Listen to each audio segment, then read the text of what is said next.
Chapter 29.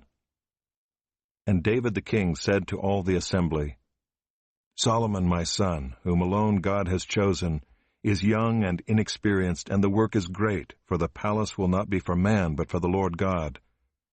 So I have provided for the house of my God, so far as I was able, the gold for the things of gold, the silver for the things of silver, and the bronze for the things of bronze, the iron for the things of iron, and wood for the things of wood, besides great quantities of onyx and stones for setting, antimony, colored stones, all sorts of precious stones and marble.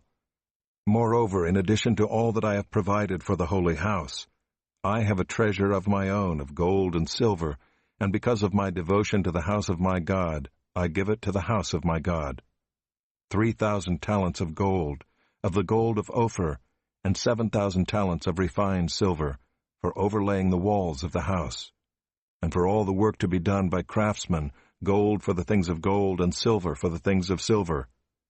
Who then will offer willingly, consecrating himself today to the Lord?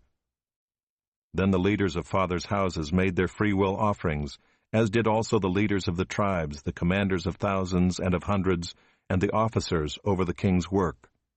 They gave for the service of the house of God 5,000 talents, and 10,000 derricks of gold, 10,000 talents of silver, 18,000 talents of bronze, and 100,000 talents of iron. And whoever had precious stones gave them to the treasury of the house of the Lord, in the care of Jehiel the Gershonite. Then the people rejoiced because they had given willingly, for with a whole heart they had offered freely to the Lord. David the king also rejoiced greatly.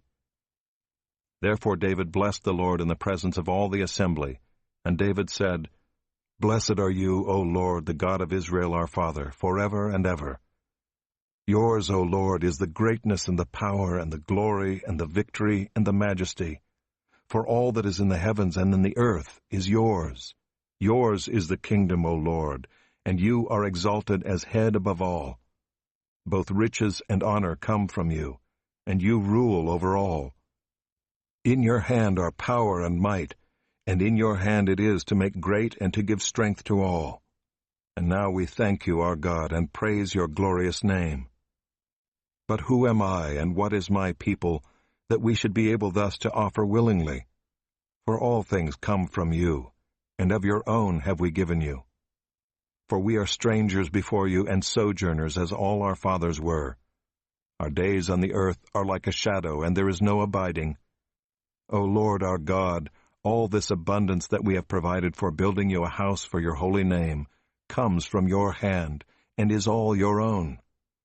I know, my God, that you test the heart and have pleasure in uprightness. In the uprightness of my heart I have freely offered all these things, and now I have seen your people, who are present here, offering freely and joyously to you.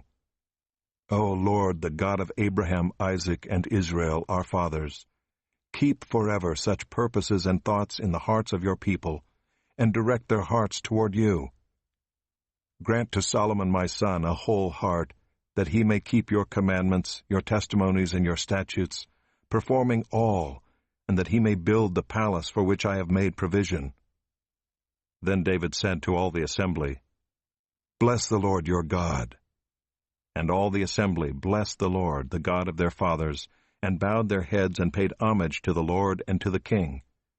And they offered sacrifices to the Lord, and on the next day offered burnt offerings to the Lord, 1,000 bulls, 1,000 rams, and 1,000 lambs, with their drink offerings and sacrifices in abundance for all Israel. And they ate and drank before the Lord on that day with great gladness. And they made Solomon the son of David king the second time, and they anointed him as prince for the Lord, and Zadok as priest. Then Solomon sat on the throne of the Lord as king in place of David his father. And he prospered, and all Israel obeyed him. All the leaders and the mighty men, and also all the sons of King David, pledged their allegiance to King Solomon. And the Lord made Solomon very great in the sight of all Israel, and bestowed on him such royal majesty as had not been on any king before him in Israel. Thus David the son of Jesse reigned over all Israel. The time that he reigned over Israel was 40 years. He reigned 7 years in Hebron and 33 years in Jerusalem. Then he died at a good age, full of days, riches, and honor. And Solomon his son reigned in his place. Now the acts of King David, from first to last, are written in the chronicles of Samuel the seer, and in the chronicles of Nathan the prophet, and in the chronicles of Gad the seer, with accounts of all his rule and his might, and of the circumstances that came upon him, and upon Israel, and upon all the kingdoms of the countries.